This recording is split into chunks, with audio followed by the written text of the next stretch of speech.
pregnant and it's one of yours? No. The vote to declare a climate emergency has passed.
Gestures. Now we need action.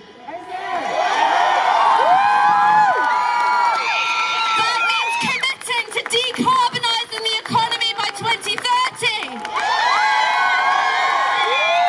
That means phasing out the use of internal combustion engines as soon as fucking possible.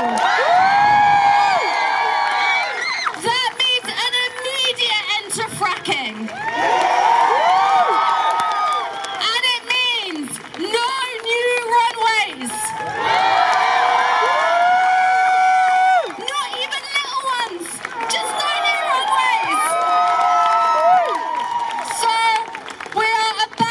Joined imminently by none other than Jeremy Corbyn. But as he makes his way over here, please, I want you to share the hype, share the love with one of my colleagues, a good friend, Dalia Gabriel from Novara Media.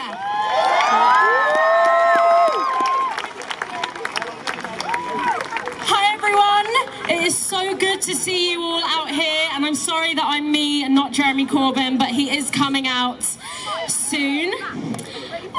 So it seems that finally some of our political leadership is waking up to the reality that climate change is not just an emergency, but it's an emergency right now. The IPCC report that put us at decade zero for dealing with climate change, they said we have just 12 years before we will all be way too far gone, sent shockwaves around the Western world. But it came as no surprise to populations in the global south and indigenous communities. It came to no surprise to the families of the 2,000 Pakistanis that died in a heat wave in 2015. It came as no surprise to Dominicans, where one hurricane set the country back an entire generation in development.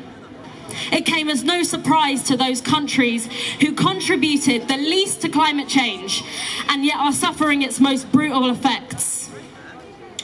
So we now know that this is an emergency not for future generations, but for current populations.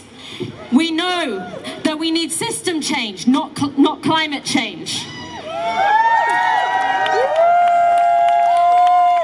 So what next?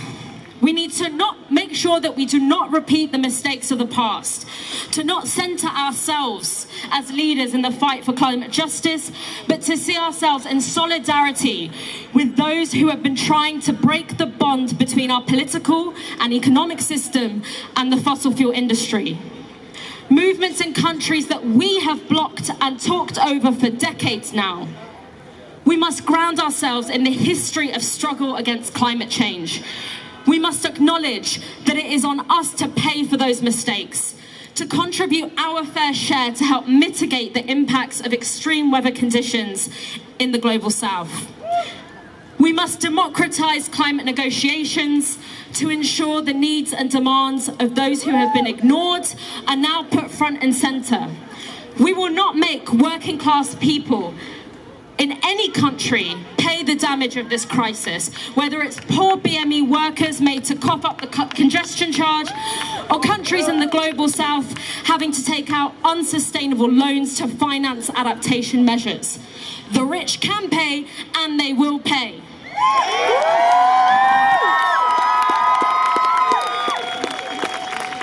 We must make sure that even though we are declaring a national emergency, we must keep our priorities international. This will not be a movement to put a green face on the politics of yesterday. We will not let Shell simply replace oil rigs with wind turbines. We're taking Shell out of the equation altogether. We are transitioning to a just and global energy democracy, a transition that will have transformation and reparative justice at its heart. And I'm going to start a chant so that we can rile ourselves up for when Jeremy arrives. It comes from the resistance to the Muslim ban in the US, and it's call and response, so I want you to repeat after me. I